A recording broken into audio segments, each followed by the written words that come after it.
we need to know how agendas are set.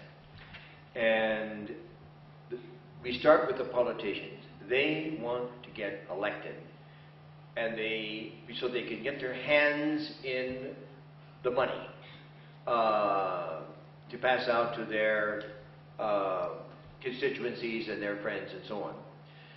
And how do they do this? They go around and find out what are the issues that people are particularly concerned about. If it's land, for example, as has been, with the increasing populations here and the fight over the land and the resources and the places for pasturing your cattle and the water and so on, if he finds that that's a big issue, then he will jump on this issue.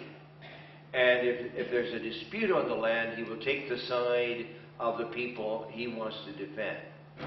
The primary influence on how people make up their minds, we live in an era of single issue politics, even in Kenya.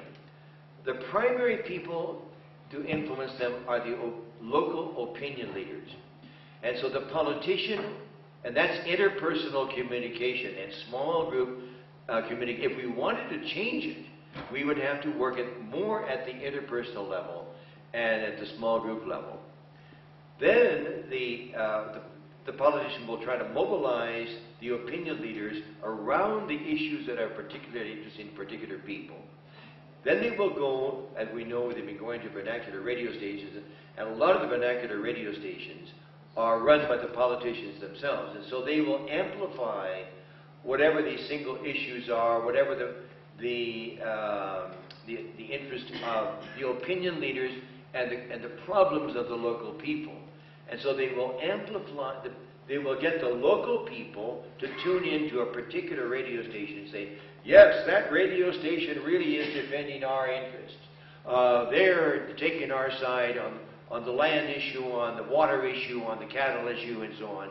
And the radio station then will amplify what the politicians have actually stirred up among the people around a particular issue.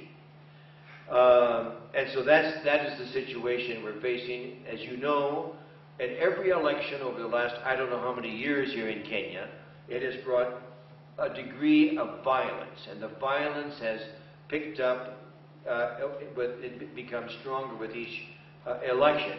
And it centers around the issues that the people feel in everyday life, the opinion leaders who are stirring them up, and then the media, which are directly related to the opinion leaders and some of the leaders among the people. What to do about this?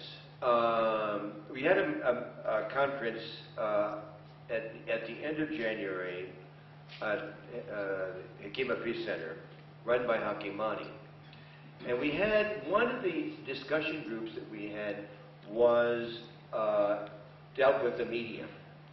And it was interesting, there were 7 or 8 major suggestions that came out of the discussion. There were about 100 people involved with the media. They were in that discussion. So how do we confront this typical process of where a politician wants to build up support so he can get reelected, and he goes to the issues of the people, stirs up the opinion leaders, gets it on the local radio station, and accentuates possibly the violence or whatever the single issue is important. One of the first things that they said that we should do, and I don't think this is going to happen, I think that we're going to be pretty much, the elections are going to be decided around single issues, what the people are concerned about, what a rebel-rousing politician can stir up, and how that rebel-rousing politician can influence the media. But if we would have the best of all worlds, the first thing that was suggested was this, and I'll read it from the conclusion. To bring about a unified effort, it is necessary to form a great coalition of different sectors of the civil society to bring about cooperation of all the media and communication institutions. These coalitions will unite people across ethnic divisions. For example, a unified coalition of all the major religious groups, which unfortunately we don't see, do we? A coalition of the different media networks and associations. I'm associated with several networks of community radio. Now, if all these different networks of community radio could get together and decide, but they can't get together, unfortunately. At least they haven't so far. Associations of commercial radio, they might be able to have a unified voice of peace-seeking.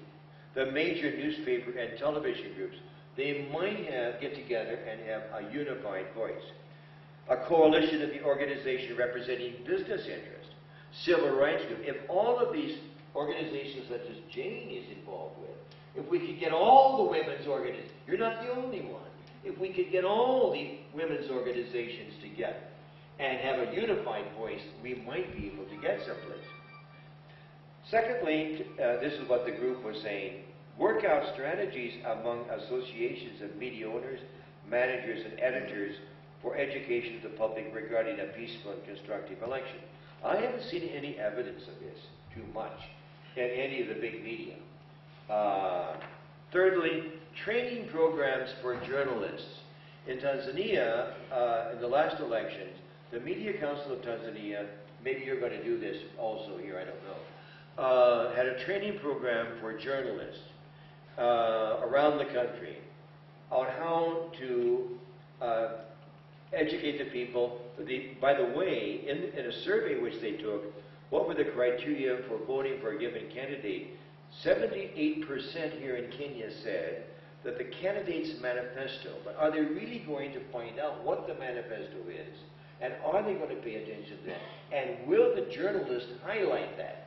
And will the editors allow the journalists to highlight that in the newspapers?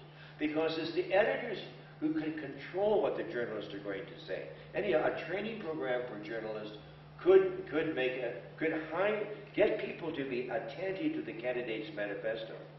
The second thing that was important was the candidate's educational background.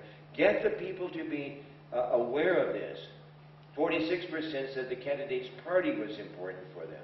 46.8% said the party's leader was important, and so on. If the journalists could highlight these things through our training programs. The fourth thing which came out of our discussion groups was monitoring the media for any programming that incites to violence. So that the moment it starts to pop up, civil rights groups, women's groups would highlight this, and they would counterattack in a way. The fifth suggestion that came out was involving organizations such as the churches in small group discussion among their members.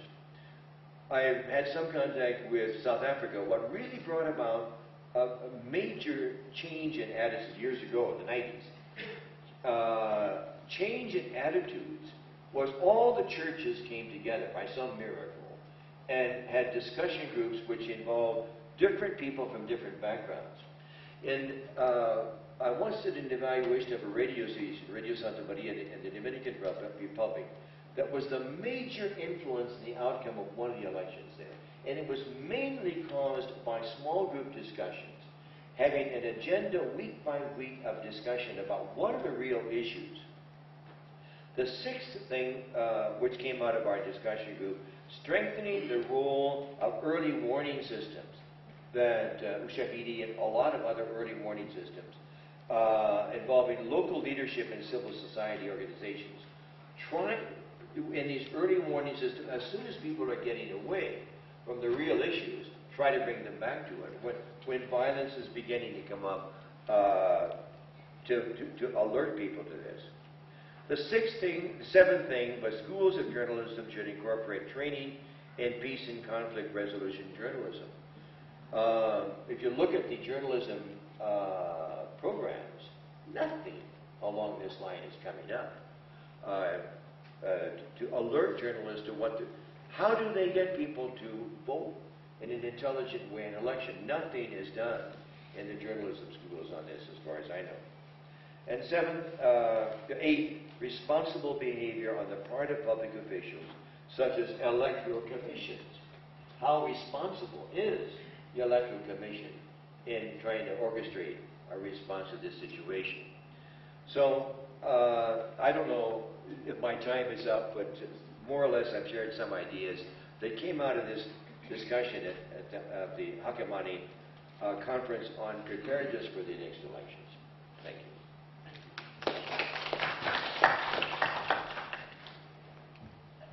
The reason Professor White and talking about alternative agenda, I think that is where Jennifer will come